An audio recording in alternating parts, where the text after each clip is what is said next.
Bonjour et bienvenue dans le numéro 16 de Jaf ta mère sur RLP 102.3, l'émission de l'association Équité Parentale avec Stéphane dans les studios de RLP. Aujourd'hui au programme les actualités avec beaucoup de rencontres politiques, une nouvelle intervention de Maître Hamas et puis surtout une critique de Maître Aubéry-Salcroix sur l'état des institutions de la justice après cette reprise du Covid. Nous discuterons un petit peu avec Nicolas Vinto des problèmes de la demi-part fiscale et des allocations CAF à partager. Puis nous aurons surtout une grande discussion avec David pour une nouvelle étude de cas afin de voir ce qui se passe quand ça se passe mal. Voilà. C'est Jaf ta mère numéro 16. À tout de suite. Vous êtes sur RLP 102.3.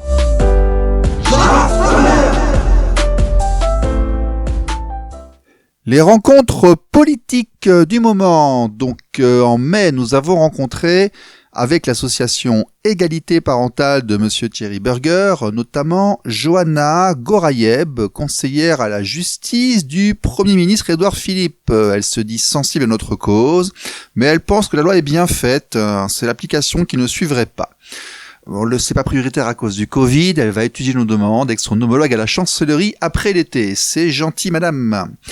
Nous avons également rencontré Nathalie Elimas, députée du Val d'Oise, membre de la Commission des Affaires sociales, qui semblait, elle, plutôt réservée par nos revendications, mais rassurée par des propos pacifistes pour ce sujet qui concerne un couple sur deux, ainsi que les parents, les beaux-parents et les grands-parents.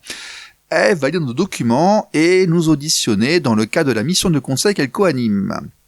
Le 14, nous avons également rencontré Isabelle Florenne, députée des Hauts-de-Seine, membre de la commission des lois, secrétaire de la délégation du droit des femmes. Elle est très au fait des problématiques liées à l'inégalité parentale. Elle serait partante pour aider à pousser pour la RA, la résidence alternée. Elle va se rapprocher de ses collègues et également du MoDem de Philippe Latombe, qui était porteur de la PP en novembre 2017. On la connaît bien ici, vu que c'est ce qui avait fait le mouvement fondateur du 16 mai 2018. Et donc elle ira aussi voir Sophie Oconi, qui est très motivée pour s'impliquer. Au cadre des rencontres, monsieur Julien Borovzik, député de la Loire et vice-président de la commission des affaires sociales. C'est un médecin en activité, il soigne les dégâts de résidences alternées inégalitaires, on va dire ça comme ça. Voilà, donc il va contacter les 4 députés qui veulent s'impliquer, visiblement lui il serait ok aussi à voir. Prochaine réunion dans un mois. Madame Laetitia Romero-Dias, députée de l'Essonne, membre de la commission des affaires sociales et du groupe d'études du droit de l'enfant. Bien au fait de ce problème qu'elle avait étudié en début de mandat, convaincue par la justesse de notre démarche, elle va voir avec Adrien Taquet, qu'elle connaît bien, comment aborder au mieux ce sujet en politique, porté par le gouvernement, par les députés, du côté de l'ENM. Elle reviendra ensuite vers nous. Nous avons également rencontré Jacques Maire, député des Hauts-de-Seine. Bon, la défense de la RA n'est pas sa priorité, il ne peut pas être leader sur ce sujet. Pour autant, il approuve notre combat et soutiendra les députés qui porteront une proposition de loi. Et pour finir, monsieur Thomas Meignet, député de Charente, membre de la Commission des Affaires sociales et des droits des femmes. Bon, sur la trentaine de députés rencontrés, c'est notre première entrevue qui n'a duré que 30 minutes. On va quand même constater que pour défendre l'égalité parentale et la résidence alternée, ce sont les femmes qui sont nos interlocuteurs, qui répondent le mieux et qui s'investissent le mieux. Il faut quand même le signaler. Vous êtes sur RLP 102.3.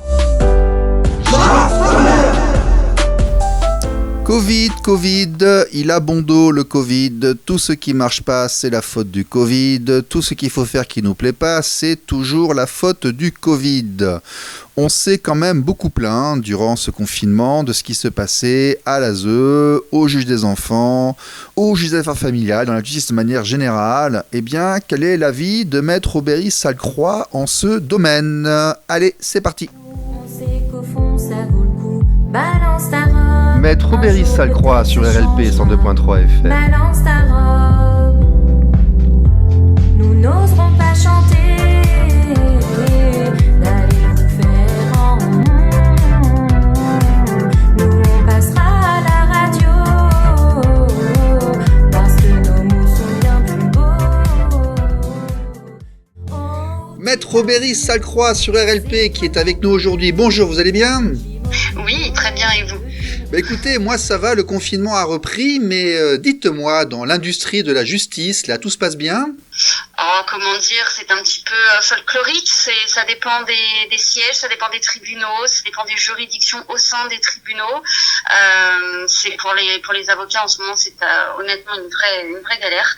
On a des juges aux affaires familiales qui se tiennent avec dépôt de dossier, donc sans les parties qui sont entendues, ni les avocats d'ailleurs, puisque comme dès que c'est une procédure écrite, on n'a pas le droit de citer. On a d'autres audiences où la comparution des parties est obligatoire, notamment les audiences de conciliation. Bon bah là, c'est on joue au dé, hein. Certains tribunaux reçoivent, d'autres reçoivent pas, renvoient, et alors je vous passe les détails sur les délais de renvoi qui sont à plusieurs mois. Généralement, là, nous, sur Aix-en-Provence, c'est à peu près au mois d'octobre, octobre-novembre pour les renvois, vu qu'il va y avoir les vacations judiciaires. Et quant au juge des enfants, là, c'est la cour des miracles, c'est-à-dire qu'ils n'ont toujours pas repris. Et quand les enfants sont en danger, comment on fait ? Ils statuent avec des procédures d'urgence, mais il n'y a pas d'audition, il y a parfois pas d'avocat, ou seulement les avocats, mais on doit plaider masqué, on s'entend pas, enfin c'est vraiment de la dernière minute, on n'a pas accès au dossier parce que c'est consultable que dans le bureau des greffes, que l'accès aux tribunaux est hyper restreint en termes d'horaire. Donc non, c'est vraiment très compliqué, ça l'est tout autant de l'expliquer à nos clients. On fait vraiment notre maximum pour pouvoir assurer la gestion des dossiers parce que c'est pas plus drôle pour nous, hein. Mais malheureusement là actuellement le service public de la justice dont on nous a dit gentiment aux informations qu'il avait été assuré pendant tout le confinement, on se demande où il est passé, hein. Oui, on nous a raconté plein de choses aux informations durant le confinement. Ah oui. Beaucoup. Bon, vous avez vu des choses vraiment anormales, vous ? Alors, sur le civil, pas tellement. Par contre, au pénal, oui, et je pense que l'affaire a dû être médiatisée. En tout cas, chez nous, elle a eu un certain écho. On avait un détenu qui était donc en détention provisoire. Donc, je rappelle que quand c'est comme ça, on est gardé en prison dans l'attente d'être jugé, hein, donc on n'a pas été déclaré coupable. La première audience a été reportée pour cause de confinement. Quant à la deuxième, on s'est dit que de toute façon, le confinement serait toujours en place au moment du renvoi, donc on allait juger sur place sans avoir extrait le détenu de prison et sans avoir écouté son avocat qui n'a pas même été convoqué à l'audience. Bon, évidemment, ça a été appel direct, hein, puisque c'est complètement liberticide. C'est quoi ? C'était un gilet jaune ? Qu'est-ce qu'il lui voulait ? Pourquoi lui ? Non, c'était une infraction basique, j'oserais dire, une histoire de simple vol en fait, hein, cambriolage pour être exact. Donc il est resté en prison plusieurs mois sans avocat et sans jugement. Alors, c'est-à-dire que dans le cadre du confinement, on nous a dit on remet dehors des personnes dont le dépôt en maison d'arrêt n'est plus absolument nécessaire. Donc c'est bien parce que d'habitude nous on trime pour l'obtenir, on l'a jamais. Donc certains détenus ont été libérés, mais ceux-là avaient déjà été jugés. Et d'autres qui étaient en attente d'être jugés ont été maintenus sans audience en prison. D'accord, puisque normalement toutes les audiences de prolongation doivent être tenues en présence d'un avocat ou de la personne qui est présentée. Là, ça n'a pas été le cas. Donc, on a des personnes qui, n'étant pas jugées, ont vu leurs audiences reportées, du coup leur détention provisoire aussi. et c'est simplement inadmissible. Oui. Rappelons encore une fois, ils n'ont pas été jugés, donc c'est des gens qui potentiellement sont encore innocents et qui font de la détention. Et actuellement, dans les maisons d'arrêt, l'ambiance est quand même pas au top, quoi. C'est des conditions qui sont particulièrement difficiles à vivre. Ok, très bien. Voilà. Eh ben écoutez, bon courage à vous, et puis à bientôt. Je vous remercie. À bientôt. Au revoir. Au revoir.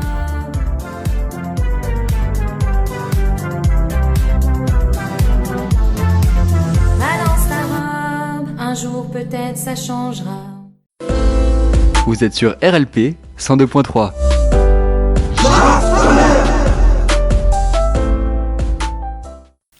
Nous allons également faire un point sur cette problématique de la demi-part fiscale ou des demi-allocations que nous tentons d'avoir pour nos enfants dans le cas de la résidence alternée. Nous avons plusieurs de nos membres et organisateurs qui ont entamé des procédures juridiques. Nous attendons les résultats pour faire une émission spéciale consacrée à ce sujet, sachant que nous tentons ni plus ni moins que de faire bouger les lignes du Code de la sécurité sociale. Mais, avec Nicolas, nous allons en reparler un peu aujourd'hui parce que, vous voyez, on est toujours là et même si la justice avance lentement, nous sommes dessus. Oui, bonjour Nicolas Vinto. Nous avons déjà parlé un petit peu avec toi en janvier dernier, avec l'interview aussi du rassemblement devant les préfectures avec Nimaga Toumani fin janvier.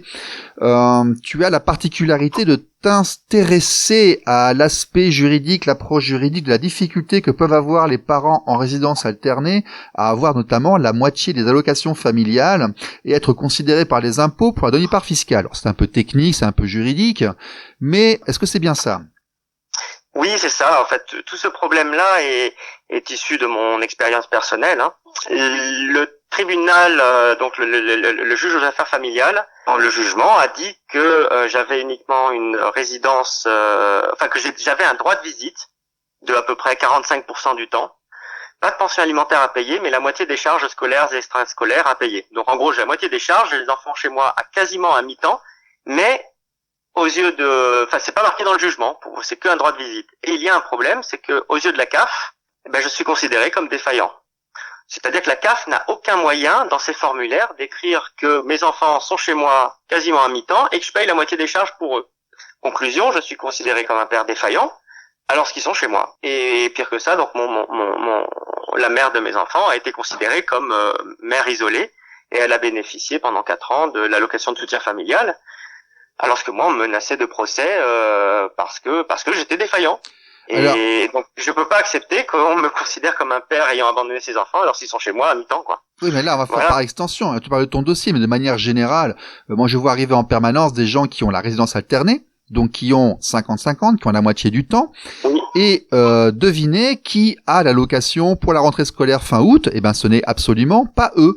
Donc, que ce soit pour le calcul du RSA ou pour les APL pour ceux qui sont parmi les moins bien lotis, ou de manière générale les allocations, les enfants qu'ils ont chez eux la moitié du temps ne sont pas mis dans leur calcul parce que la demi-part fiscale n'est pas reconnue par le Code de la sécurité sociale. Et donc, si tu avais l'enfant à mi-temps, mais que vous n'êtes pas mis allocataire principal par la CAF, vous n'avez absolument rien.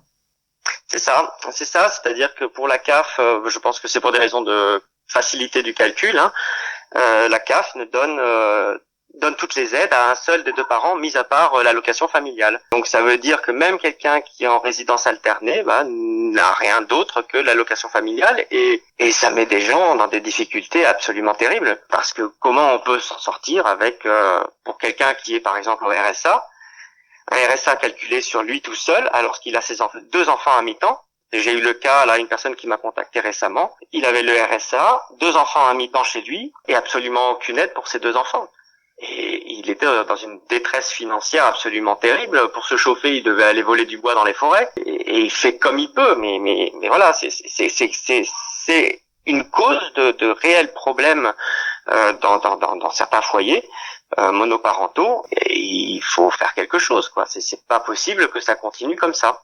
Alors, Maître Berry Salcroix, qui intervient régulièrement sur notre antenne, nous avait indiqué qu'elle avait trouvé une astuce, elle, pour ses clients et pour les jugements auxquels elle arrive.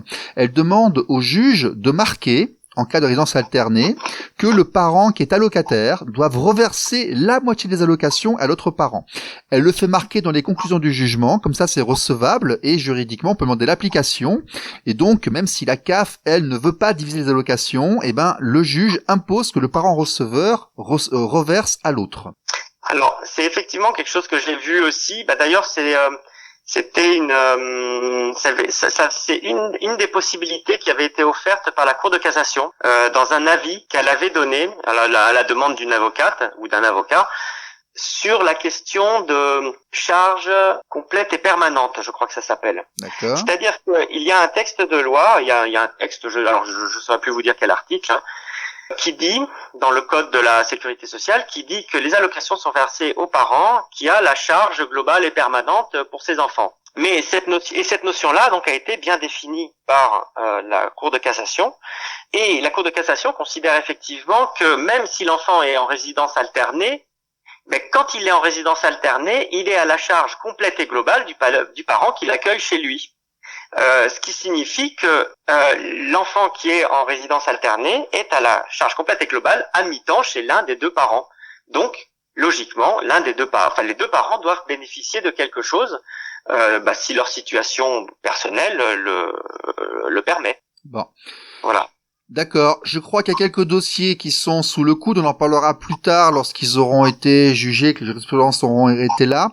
Mais c'est aussi une manière de montrer que l'association est encore attentive à ce problème de discrimination et de ce problème de demi-part fiscale qui est confronté très clairement au Code de la sécurité sociale qui instaure l'unicité. Donc on ne peut pas diviser en deux.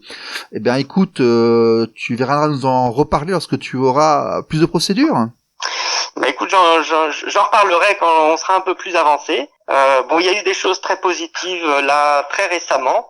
On a fait avec quelqu'un un courrier à la CAF demandant le partage des aides.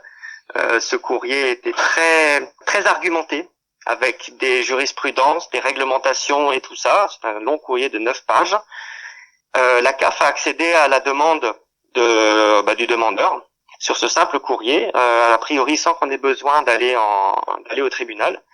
Donc j'espère que, il y a encore quelques points à finaliser, mais en tout cas quand on sera quand on en saura plus en tout cas, et on cernera mieux les réponses de la CAF je pense qu'on rendra public ce courrier histoire que d'autres personnes puissent l'utiliser parce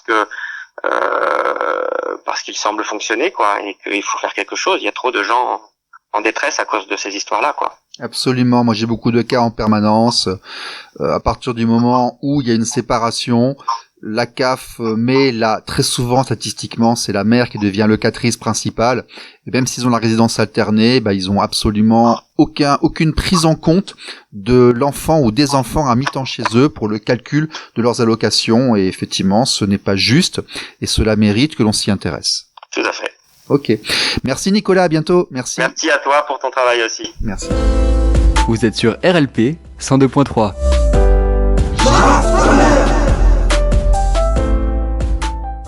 Petite piqûre de rappel, Maître Hamas nous explique pourquoi il ne faut pas que les conflits familiaux dégénèrent pour aller vers les services sociaux et l'ASE, parce que c'est un chemin de croix sans fin où il n'y a quasiment aucun recours, aucune possibilité, aucune marge de manœuvre. Nouvelle intervention de Maître Hamas sur les antennes de RLP. Bonjour, je m'appelle Michel Hamas, je suis avocat au barreau de Marseille et j'interviens depuis plusieurs mois dans les dossiers d'enfants placés, et comme certains de mes confrères, nous avons commencé à dénoncer ce qui se passe dans le secret des bureaux des juges pour enfants, parce que ce sont des audiences à huis clos, il n'y a pas de public, il n'y a pas de journaliste, il n'y a personne, et ils peuvent faire ce qu'ils veulent, et surtout n'importe quoi. On va dénoncer des dossiers, sans donner les noms des gens, pour que vous sachiez ce qui se passe et que vous puissiez faire écho et vous battre avec nous. Un homme roulait avec sa femme en voiture, ils ont un accident, elle meurt. Il la tue. Par accident. Plusieurs enfants, 4. Au bout de quelques semaines, le monsieur est en souffrance, les enfants arrivent un peu en retard à l'école. Aide sociale, placement de 4 enfants dans 4 lieux différents. Au lieu de lui accorder une assistante sociale, au lieu de l'aider, au lieu de lui tendre la main, on lui a pris tous les enfants. Au bout de quelques mois, on renouvelle la mesure. On a une audience où j'ai entendu les gens de l'aide sociale à l'enfance, c'est-à-dire ils étaient plus de 8, puisqu'il y avait beaucoup d'enfants, dire ça se passe très bien, très très bien, vraiment, c'est une merveille ce placement, ça réussit trop bien, les enfants s'intègrent, ils ont des bonnes notes. On a fait remarquer qu'ils avaient oublié de dire que sur 4 enfants, il y avait eu plusieurs agressions sexuelles, 2, dont une actuellement en instruction, on n'a pas le droit de toucher sexuellement les enfants des autres, hein, il faut le savoir, qu'un des enfants avait dû être sorti de l'école pour harcèlement. Et ils n'ont pas dit non plus qu'il y avait eu 7 fugues. 7 fugues, ça veut dire que ça ne marche pas. Ça veut dire que c'est un échec. Et quand on leur fait remarquer que c'est un échec, ils sourient. Ils sourient et ils nous regardent avec un mépris et avec une morgue qui n'a aucun équivalent dans tout ce que j'ai vécu. En 25 ans de bar, les assises, rien n'est plus violent qu'une audience de juge pour enfants. Alors relayez ça, c'est pas possible qu'on laisse ces gens souffrir tels qu'ils souffrent à l'heure actuelle. Vous êtes sur RLP 102.3.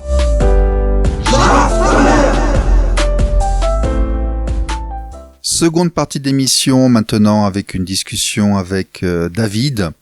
David, dont vous allez découvrir l'histoire en même temps que moi lors d'un dialogue qui va durer un peu plus d'une demi-heure. David qui rencontre une compagne, ils sont amoureux, et un enfant arrive. Malheureusement, une séparation un peu précoce, la difficulté, le sentiment d'être manipulé pour avoir une pension alimentaire, la difficulté pour voir sa fille, la demande de la résidence alternée, les forces de police qui montrent des rapports déséquilibrés dans le traitement des affaires suivant que vous êtes un homme ou une femme. Enfin, on continue de montrer la réalité du XXIe siècle en France telle qu'elle existe. Nous rappelons que nous militons pour l'ARA, la résidence alternée, pour ne pas, justement, qu'il y ait quelque chose à gagner lors des séparations, pour ne pas que les enfants soient des enjeux, que les intérêts financiers ne prennent pas le dessus sur l'intérêt des enfants. Explication de texte, quand ça part en vrille, ça fait comme ça. Voici maintenant le témoignage de la semaine. David, vous avez rencontré madame en quelle année ? En 2016. D'accord, c'était bien ? 2016 au travail. On travaillait dans la même boîte et puis on s'est rapprochés et puis les choses se sont faites naturellement en ce sens. Et vous êtes mis ensemble au bout de combien de temps ? Très rapidement, très rapidement. Au bout de, je pense, dans le mois qui a suivi, en fait, on s'est plus lâché. Plus jeune qu'elle ? Non. Non, elle est née en 90 et moi en 87. D'accord. Et l'enfant est venu au bout de combien de temps ? L'enfant est venu au bout de la 4e année, donc en 2019, le 11 mai. D'accord. Il était voulu, désiré ? Oui, je pense, oui. Oui, je pense. En tout cas, pour moi, on en avait déjà parlé. Quand elle m'a annoncé qu'elle était enceinte, elle me l'a dit subitement en observant ma réaction pour voir comment j'allais réagir. Et je lui ai dit que j'étais content, c'était super, et voilà. Et elle a souri, puis je lui ai dit que maintenant, il faut qu'on avance sur les travaux pour finir la chambre. Bon, et vous voilà. étiez vraiment content ? Ah oui. D'accord. Bon, les premiers temps, ça se passe bien ? On avait déjà des difficultés au sein de notre couple, je pense, déjà. Avant qu'elle soit enceinte ? Oui. Vous avez fait un enfant alors que vous aviez les difficultés du couple ? Oui. D'accord. Faut le dire, oui. Mais des difficultés que je pensais pas aussi importantes. Vous avez peut-être Parce dû que- vous dire, comme certains, que peut-être que l'enfant ressoudrait le couple. Moi, ma vision, la difficulté avec mon ex-conjointe, c'était lié à l'environnement, c'est-à-dire que on vivait à l'époque dans mon appartement et dès lors que, à la base, quand j'ai acheté cet appartement, c'était un 2 pièces, c'était pas, je ne connaissais pas madame, c'était un appartement qui était en VFA, et dès lors qu'on a commencé à vivre ensemble, elle me disait que ce n'était pas, qu'elle se sentait pas chez elle, qu'elle voulait un engagement commun. Et je lui ai dit que moi ça me dérangeait pas. Vous êtes mariés ? On était pacsés. D'accord, mais vous avez envisagé le mariage à un moment donné ? Oui. Vous l'avez fait ? Oui. Non. Pourquoi ? Non. Pourquoi ? Parce que déjà on devait poursuivre ensemble le catéchuménat ensemble. Puisque à la base je suis de confession chrétienne et je suis baptisé, et puis elle voulait se baptiser également. Et du coup je me suis dit c'est le bon moyen d'avancer ensemble. Et puis après, je sais plus vraiment pourquoi ça s'est terminé. Enfin, en gros, je saurais pas dire pourquoi on n'a pas poursuivi sur ce plan-là. D'accord. Je me rappelle plus. L'enfant arrive, vous l'avez reconnu. Ah oui. Vous Et étiez- d'ailleurs, j'ai eu des problématiques avec elle par rapport à ça. Ah bon? Parce que oui. Parce que moi je connaissais pas tous ces trucs là de reconnaître l'enfant. Je savais que ça existait, mais si vous voulez, pour moi quand on reconnaît l'enfant, c'est dès qu'il vient au monde et voilà, on dit que c'est votre enfant et vous dites oui et voilà, vous signez un papier. Enfin, je voyais la chose comme ça. Mhm. Et elle me parlait de pré-déclaration, de je sais pas quoi, et moi je voyais pas le mal. Enfin, si vous voulez, j'étais pas dans le démarchage du truc, quoi. Et je pense que ça l'a pas plu. Elle me dit oui, tu veux pas reconnaître ton enfant. Je fais mais c'est pas vrai. Pourquoi? Enfin, directement, je sentais déjà comme si on me forçait la main en fait. Alors Il y que a pour moi quelqu'un c'était tout à visiblement fait qui naturel. cherchait un cadre et des repères que peut-être vous avez pensé que c'était plus naturel et peut-être moins formel. Oui, peut-être. C'est une Mais, hypothèse, d'après ce que vous me dites, parce que j'ai que votre son de cloche.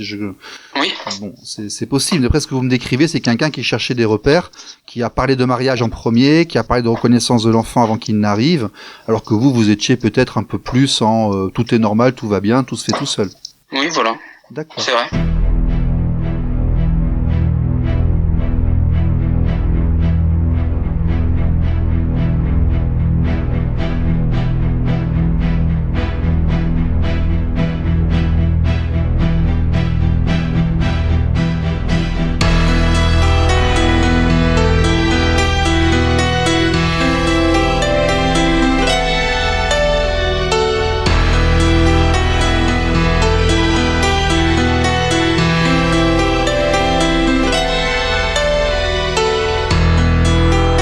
I'm standing alone. I'm here when you're calling me.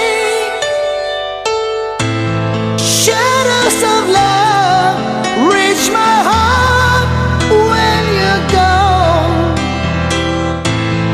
We will be strong till the end.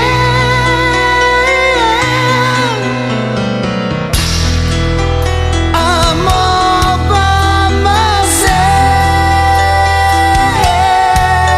myself, and no one can feel my pain. Whispering voices beats my heart when you go. Close to your soul is my mind. I'm waiting for your hand, holding on to you. Pictures of my game. I'm standing by your side, here forevermore.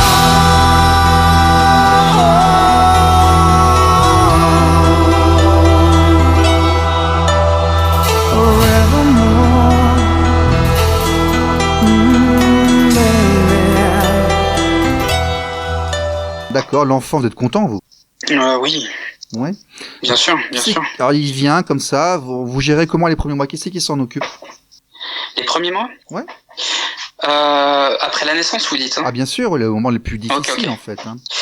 Bah, les premiers mois, le soir, c'était moi qui m'occupais de ma fille. Et le matin, en fait, c'était moi qui la couchais le soir. Mais par contre, c'était la maman qui s'occupait d'elle, je veux dire, dès qu'elle rentrait à la maison. En fait, ça dépendait à quelle heure je rentrais, quelle heure elle rentrait. Mais pour la coucher, je m'occupais d'elle. Parce que la maman, après, je peux comprendre. Hein. Moi, je dors plus tard qu'elle et que elle a besoin de sommeil. Moi, ça me dérangeait pas de... Elle donnait le sein? Au début, oui. D'accord. Les premiers mois, oui. Vous avez changé les couches? Oui. Oui. Vous avez donné Oui. le bain? Oui, oui. Oui. Mais d'ailleurs, c'est moi qui ai donné le premier bain à ma fille quand elle est née. Ah, c'est un moment intéressant ça. Hein. Ouais, c'est vrai.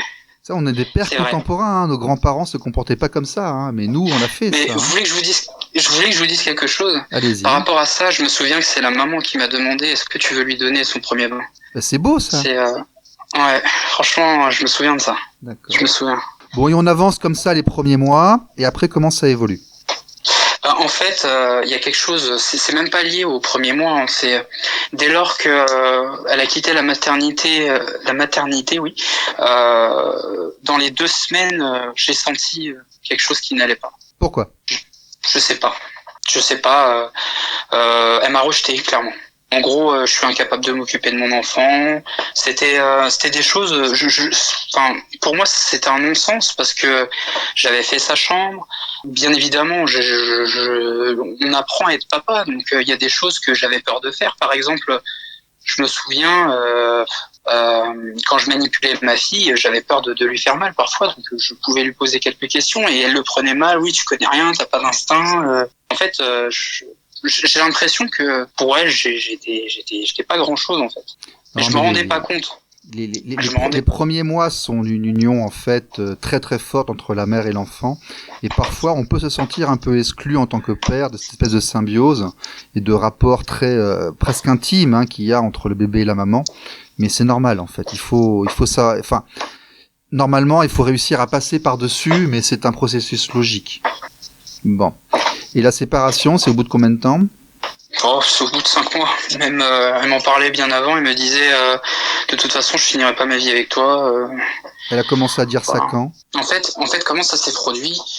C'était sans cesse des provocations que je comprenais pas. Elle pouvait, tout était moyen de pouvoir créer un conflit. Voilà.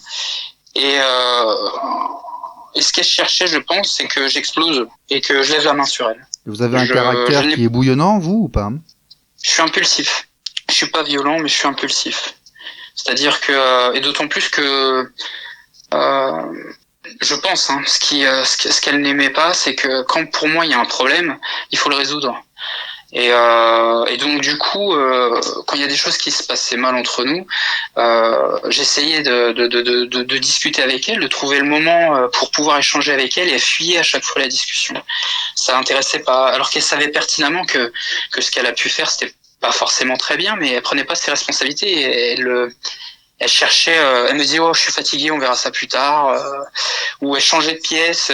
Enfin, dit comme ça peut paraître dérisoire, mais quand vous accumulez les choses, vous vous dites au final, il peut se passer quoi que ce soit, ce sera toujours vous le coupable en fait.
Il y a une rupture, elle s'en va.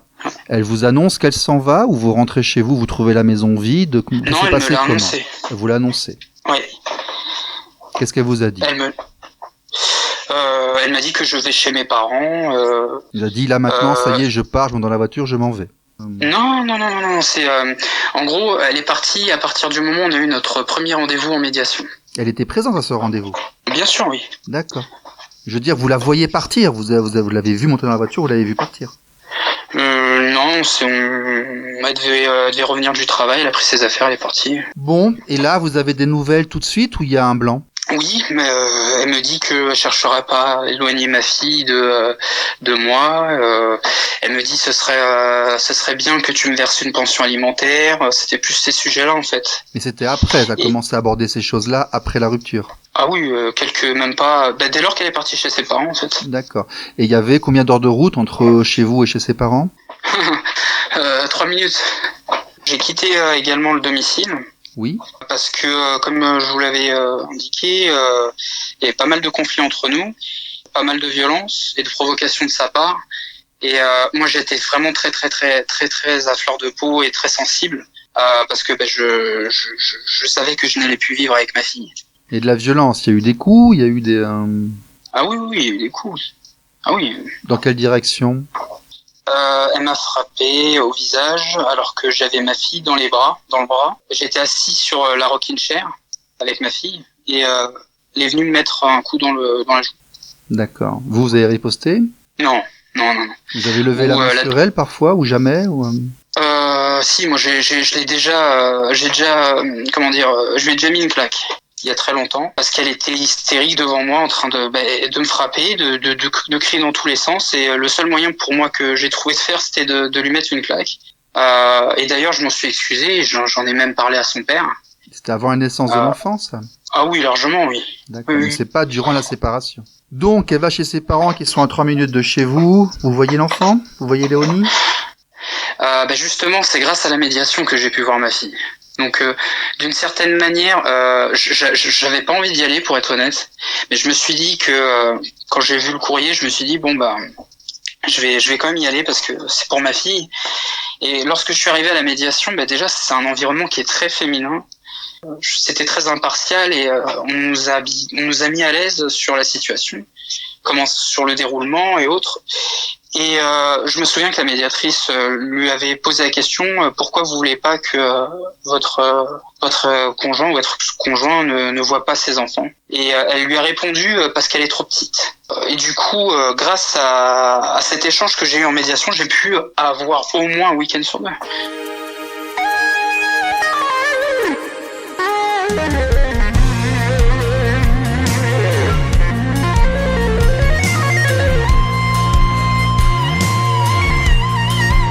I've seen an angel who leads me to a place inside your dreams.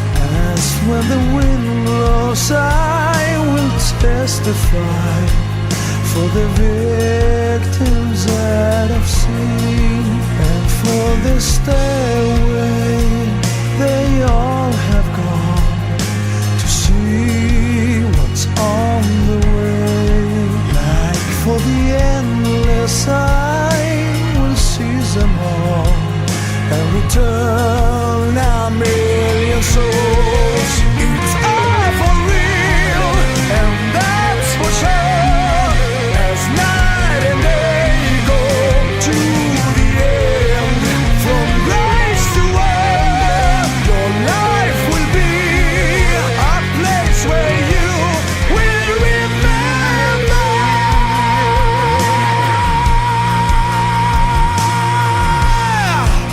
D'accord. Donc, vous l'avez un week-end sur 2 durant combien de temps? On va dire juste avant le confinement. Ok. Juste avant le confinement. Ça a été respecté, ça s'est bien passé? Dans des tensions parfois, c'est-à-dire que quand je récupérais ma fille, elle me parlait mal ou elle était abrupte ou même la première fois où j'ai récupéré ma fille, elle m'a empêché de partir. Elle voulait pas, en fait. Il y a une partie d'elle qui Non, elle voulait pas. Elle avait du mal à se séparer de l'enfant, en fait. Elle montait à la fenêtre, elle m'épiait. Bah oui, il paraît que le C'était- petit, là, elle avait beaucoup de mal à se séparer de l'enfant. C'était la première fois qu'elle se séparait de l'enfant, en fait, depuis qu'il était arrivé au monde, peut-être. Faut assumer ses choix. Elle a voulu qu'on se sépare pour, je pense, refaire sa vie. En ce sens, j'ai un enfant avec elle. Forcément, il me paraît naturel de voir mon enfant et que mon enfant me voit. Bien sûr. Elle a déroulé son mode opératoire qui était calculé depuis très longtemps. En fait, tout était organisé déjà.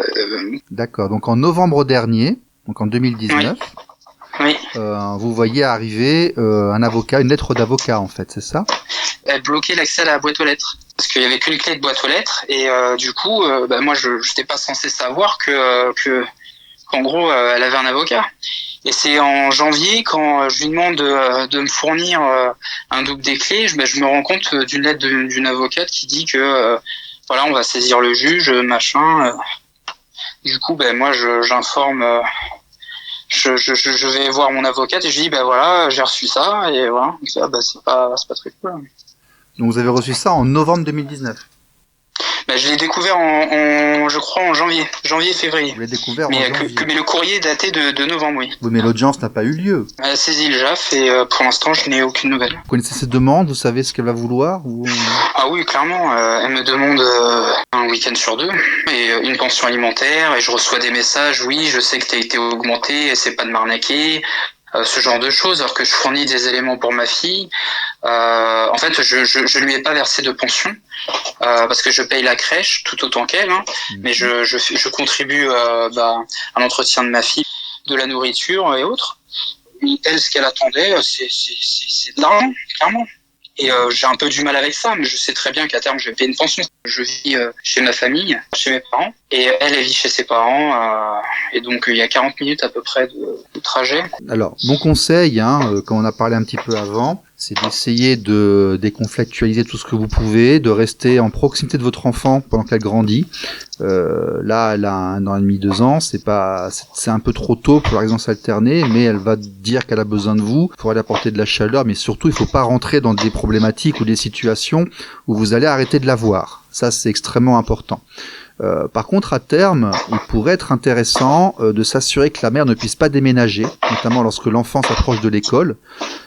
Et ensuite, vous de vous rapprocher, et dès qu'elle va intégrer la maternelle, la moyenne section ou la grande section, de demander la résidence alternée, en vous plaçant à moins de 20 minutes du domicile de la mère, et en essayant de faire en sorte, à ce moment-là, que vous ayez pu démontrer que vous pouviez être fiable, travailler en bon entendement avec l'établissement scolaire, c'est peut-être la solution la plus raisonnable à envisager. Mais là, dans l'immédiat, je pense que c'est madame qui aura la garde et demander la résidence alternée est un petit peu trop tôt. Bien sûr, bien sûr, je dis bien sûr comme ça, mais en fait, je l'ai intégré. Mais je comprends pas pourquoi.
Vous savez d'emblée inconsciemment que de toute façon vis-à-vis de la justice vous êtes perdant. Et quand je dis perdant, c'est pas que vous espérez gagner quelque chose, mais c'est que votre place au sein de la famille, elle est nettement compromise, malgré la séparation. Et par rapport à ça, vous paniquez. Clairement, vous paniquez et vous savez pas trop comment gérer la chose. Vous saisissez un avocat, très bien. Mais l'avocat vous fait comprendre également qu'on n'éloigne pas un enfant de sa maman. Mais vous rétorquez assez rapidement que, par contre, on a le droit de l'éloigner de son père. Mais c'est pas vu comme ça. Et directement, les modalités de pension alimentaire sont sur la table et autres. En fait, moi, je vois la situation comme j'ai reconnu mon enfant, c'est pour la pension alimentaire. Malheureusement, le schéma de vie qui m'est imposé, elle peut très bien me dire non, c'est pas vrai, cet enfant était voulu, nanana. Mais quand je regarde avec distance la situation que je vis, je suis perçu comme ça. Parce que elle sait très bien qu'il y a une pension derrière, donc il faut absolument l'exclure. Et puis c'est aussi, je pense, gênant pour elle que je reste indirectement dans sa vie, sachant qu'elle est clairement partie avec quelqu'un d'autre, quoi. Qu'est-ce qui est arrivé assez subitement dès lors que elle a enchaîné ses séances, je pense, il en est ressorti oui, je suis un pervers narcissique. Qui ça? Vous ou elle? Oui, moi. Ah, vous êtes un PN. Ouais. D'accord. Ah, mais vous êtes une très très grande famille, vous inquiétez pas. Je suis un PN et moi ça m'a fait mal au cœur, sincèrement, parce que déjà j'avais pas compris qu'est-ce qu'elle me disait, parce que j'avais entendu pervers arsenic et je me suis dit c'est quoi ce truc-là. Donc je suis parti regarder sur internet et en fait c'est comme vous dites un pervers narcissique et c'est un truc de dingue quand même. Et en fait quand je regarde la chose, je me suis dit, mais en fait, c'est plutôt elle, si je devais définir la chose. Enfin, en regardant ce que j'ai pu voir sur Internet, je remarque plus sa personnalité que la mienne. Ouais, mais la majorité des ruptures actuellement sont sur une base pervers narcissique contre aliénation parentale. C'est que les pères arrivent et se plaignent d'aliénation, de difficultés à avoir leurs enfants, d'enfants qui se retournent contre eux, et les mères disent que les pères sont des PN, ce sont des gros enfoirés qui cherchent à les détruire, à massacrer le monde sans aucune émotion. Et en fait, la plupart des dossiers qu'on voit passer maintenant au tribunal familial sont sur ces deux lignes. Et ce sont deux lignes très improductives qui n'aboutissent généralement sur aucun résultat, sauf à éloigner les enfants de leurs parents et à agrandir les factures qui sont payées aux avocats. Est-ce que les avocats vous ont aidé à faire de la conciliation ou est-ce que les avocats ont enflammé l'affaire? Alors, mon avocate a justement, parfois elle me contenait, elle me disait, écoutez, vous pouvez pas dire les choses ou amener les choses sous cet angle-là, c'est pas bon du tout. Moi, je pense que mon avocate, en tout cas, elle cherche justement le dialogue et l'entente. Et mais son avocat, elle, d'accord. Pas du tout. Pas du tout. C'est le conflit, elle répond pas forcément aux échanges, il y a de la manipulation. Je pense sincèrement que c'est pas forcément non plus une bonne chose. Enfin, ça arrange pas forcément les choses, en fait, les avocats. Pour l'instant, vous avez Léonie un week-end sur 2 et la moitié des vacances scolaires parce que vous êtes entendus ensemble avec la maman. Pour l'instant, ça tient, c'est respecté. Je demande plus, mais un week-end sur 2, moi je pense, enfin, pour moi, voir son enfant 2 fois par mois, je trouve pas ça normal, en fait. Non, nous sommes d'accord.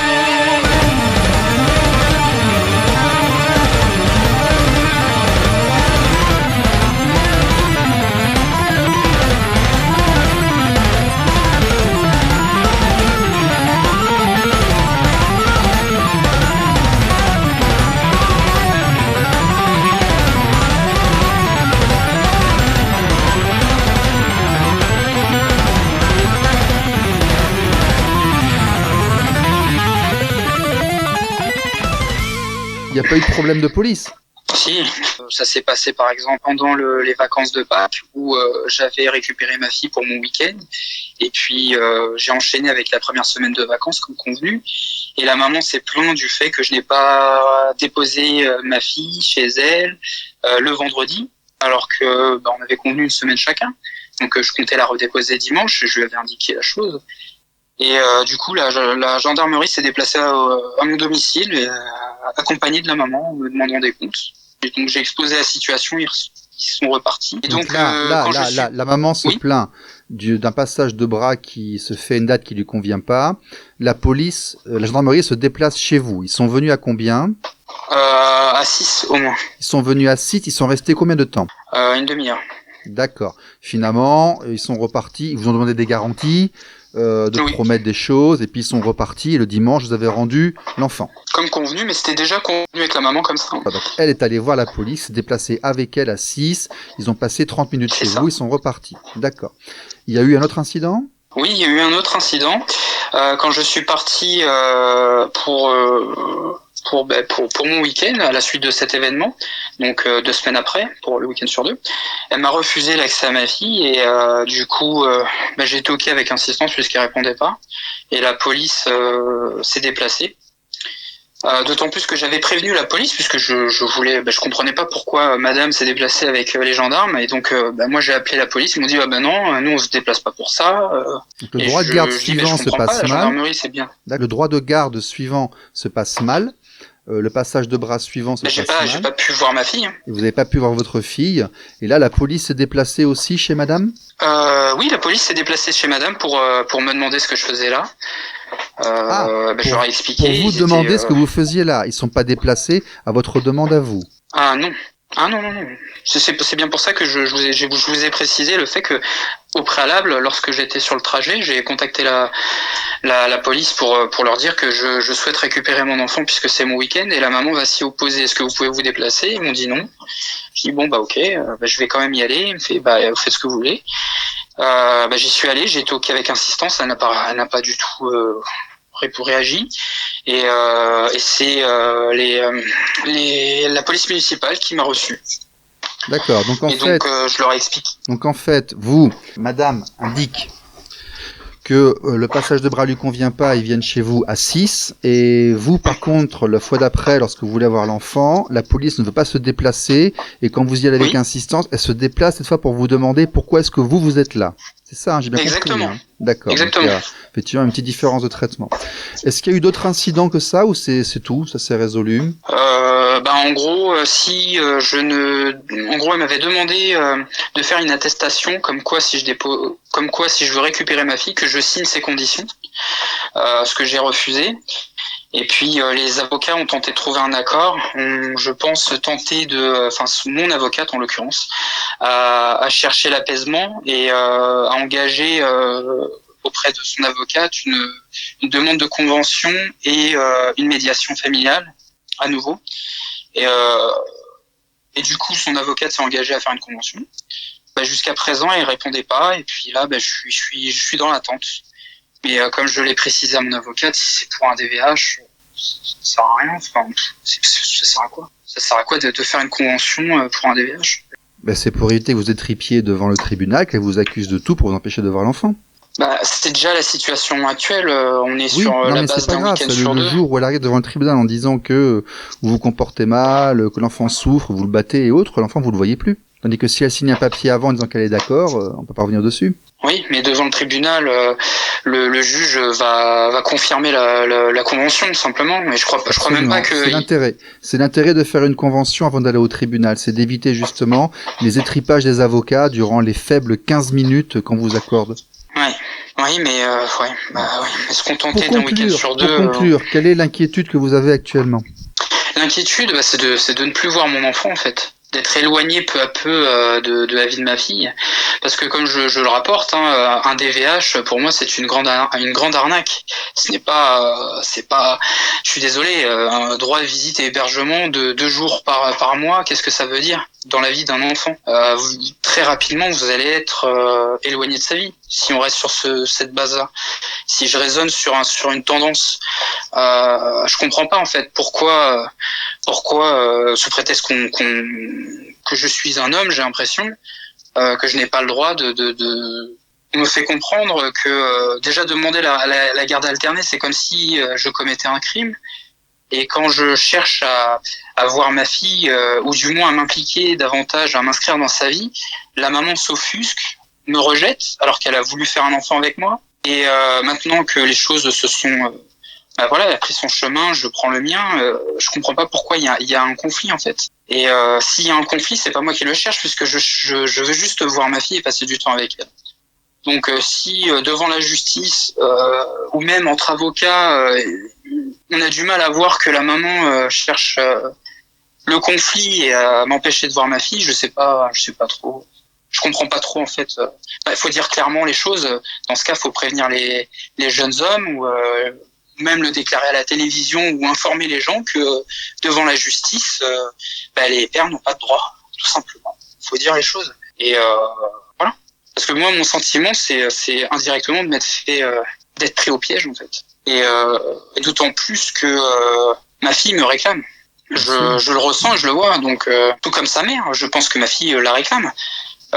Jamais une seule fois je me serais permis d'éloigner ma fille de sa mère. Jamais j'aurais pensé une chose comme ça. Mais en tout cas, à l'inverse, c'est tout à fait possible et tout à fait légal. Voilà. Ok, merci David. Vous nous tenez au courant lorsqu'il y aura une audience et d'autres événements, d'accord ? Oui. Merci. Merci à vous.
Voilà, c'était l'épisode numéro 16 de Jaf ta mère depuis les studios de RLP 102.3 FM, le site internet de l'association équitéparentale.com, n'oubliez pas le blog sospapa24.com ainsi que les pages Facebook Association Équité Parentale, une page nationale ainsi qu'une page par département.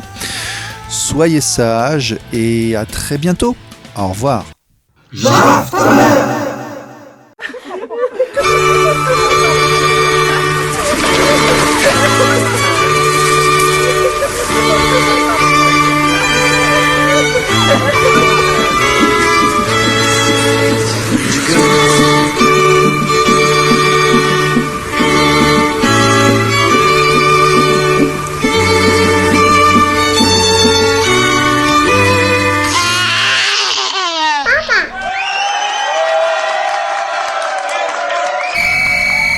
Jaf ta mère.